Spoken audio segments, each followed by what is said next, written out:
KNH news 24. Nevasa फाटा येथून आदिवासी अल्पवयीन मुलीचे अपहरण. 29 दिवस उलटूनही आरोपी मोकाट. नेवासा तालुक्यातून एक अत्यंत गंभीर आणि संतापजनक घटना समोर येत आहे. सलबतपूर येथील एका आदिवासी कुटुंबातील अल्पवयीन मुलीचे नेवासा फाटा येथील ITI कॉलेज परिसरातून अपहरण झाल्याची तक्रार संबंधित पोलीस ठाण्यात दाखल करण्यात आली आहे. मात्र धक्कादायक बाब म्हणजे तक्रार दाखल होऊन तब्बल 29 दिवस पूर्ण झाले असतानाही अद्याप मुलीचा शोध लागलेला नाही. अपहरणकर्ते मोकाट असून तपास यंत्रणा निष्क्रिय असल्याचा गंभीर आरोप करण्यात येत आहे. पीडित आदिवासी कुटुंब दररोज न्यायाच्या अपेक्षेने पोलीस ठाण्याचे उंबरठे झिजवत आहे. या प्रकरणात आदिवासी बचाव समितीने तीव्र संताप व्यक्त करत तपास करणाऱ्या पोलीस अधिकाऱ्यांवर हलगर्जीपणाचा आरोप केला आहे. समितीच्या मते अल्पवयीन मुलीच्या अपहरणासारख्या गंभीर गुन्ह्यातही जर तपासात चालढकल होत असेल तर हे राज्यातील कायदा व सुव्यवस्थेचे अपयश आहे. तपास करणारे पोलीस अधिकारी अप्रत्यक्षपणे सहआरोपी ठरत असून संबंधित अधिकाऱ्यांचे तात्काळ निलंबन करण्यात यावे अशी ठाम मागणी करण्यात आली आहे. हा प्रश्न केवळ एका कुटुंबापुरता मर्यादित नसून संपूर्ण आदिवासी समाजाच्या सुरक्षिततेचा आहे.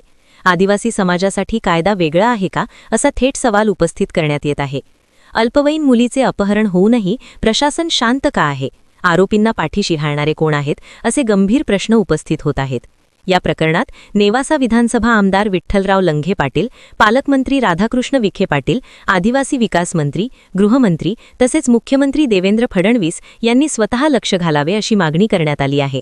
अपहरणकर्त्यांकडून अल्पवयीन मुलीला तात्काळ पालकांच्या ताब्यात द्यावे, दोषी अधिकाऱ्यांवर कठोर कारवाई करावी आणि पीडित आदिवासी कुटुंबाला त्वरित न्याय द्यावा अशी ठाम मागणी आदिवासी बचाव समितीच्या वतीने करण्यात आली आहे.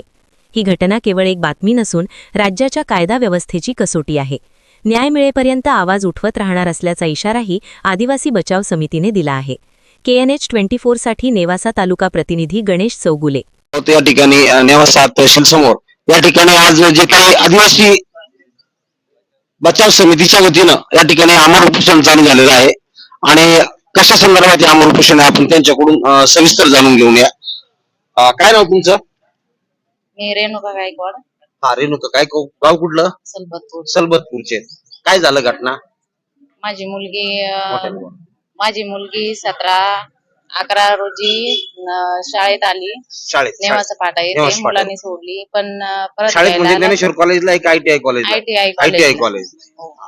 आणि संध्याकाळी घ्यायला आला तर मुलगी बेपत्ता होती. माझ्या मुलीचं अपहरण करण्यात आलेले आणि आमच्या अपहरण झाल्यानंतर फिर्याद दाखल एक तारखेला केलेली आहे. 1/12 आज 29 दिवस झालेले फिर्याद दाखल करून.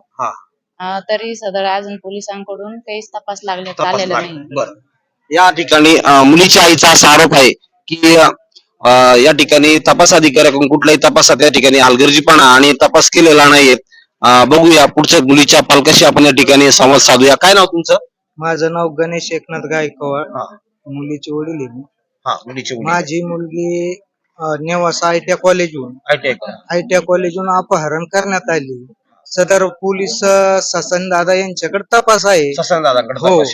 ससन दादांनी काय माग तपासात हलगर्जीपणा केला असं म्हणणं आहे. या 2 दिवस या 3 दिवस या 2 चक्रा मारायला लावल्या. आज आदिवासी समाजाचे समाजाचे आदिवासी समाजावरती जे काही नेवासा पोलीस स्टेशनचे जे काही ससाने दादा कडून या ठिकाणी तुम्हाला न्याय मिळत नाही. बरं, एक मिनिट साहेब, आपलं काय नाव? मी शिवाजी गांगुर्डे, आदिवासी बचाव समितीचे सदस्य. आज सलबतपूर येथील मयुरी गायकवाड या अल्पवयीन आदिवासी मुलीचे अपहरण झालेले आहे. या अपहरण झालेल्या मुलीला शोधण्यासाठी पोलिसांकडून आज रोजी 29 दिवस लोटलेले आहेत, परंतु कुठल्याही प्रकारचा तपास, कुठल्याही प्रकारची कारवाई पोलीस प्रशासनाकडून न झाल्यामुळं हताश होऊन मुलीचे आई वडील डिप्रेशन मध्ये गेल्यामुळं नाईलाजाने पोलिसांनी तात्काळ पथक तयार करून अपहरणकर्त्यांना अटक करावी आणि अल्पवयीन आदिवासी मुलीची सुटका व्हावी यासाठी तहसील कार्यालय आणि पोलीस स्टेशन समोर आदिवासी बचाव समितीच्या वतीनं तथा मुलीच्या आईवडिलांच्या उपस्थितीमध्ये आमरण उपोषण सुरू केलेलं आहे.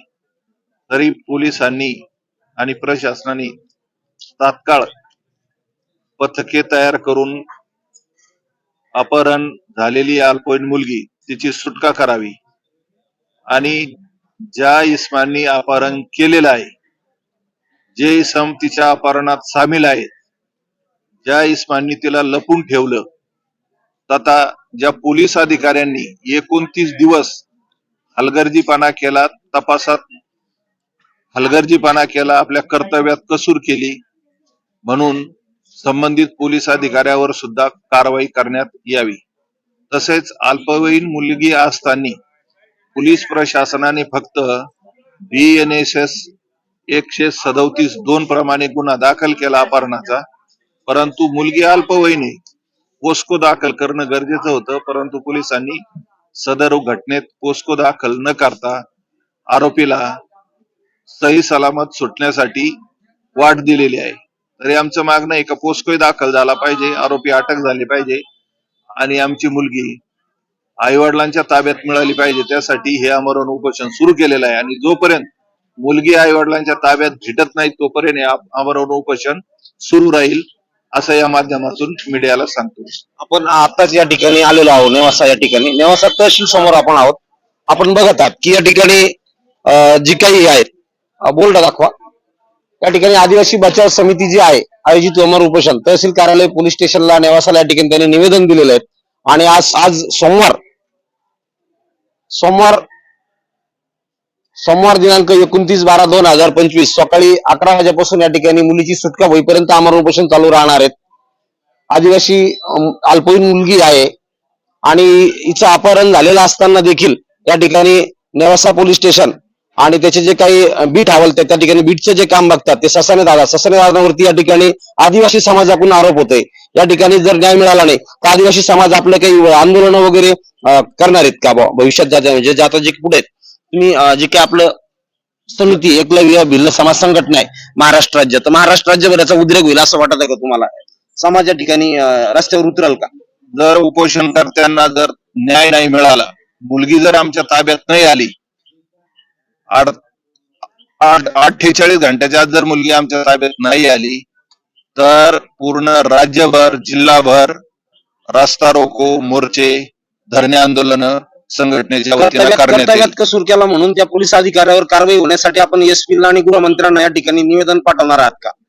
या मीडियाच्या माध्यमातून सांगतो की ज्या बीट हवालदारांनी, तपासी अधिकाऱ्यांनी 29 दिवस काहीच कारवाई केलेली नाही, अशा अधिकाऱ्यावर निलंबनाची कायदेशीर निलंबनाची कारवाई व्हावी यासाठी मुख्यमंत्र्यांना जे काय आता गृहमंत्री मुख्यमंत्री तालुक्याचे स्थानिक आमदार या ठिकाणी विठ्ठलराव लंगे पाटील आहेत, अहिल्यानगर जिल्ह्याचे पालकमंत्री सन्माननीय राधाकृष्णजी विखे पाटील आहेत, त्याच पद्धतीनं गृहमंत्री आहेत, मुख्यमंत्री पण आहेत. आता यांना काय तुम्ही सांगशाल, तुम्हाला काय सांगणं? या माध्यमातून पालकमंत्री असेल, या तालुक्याचे आमदार असतील,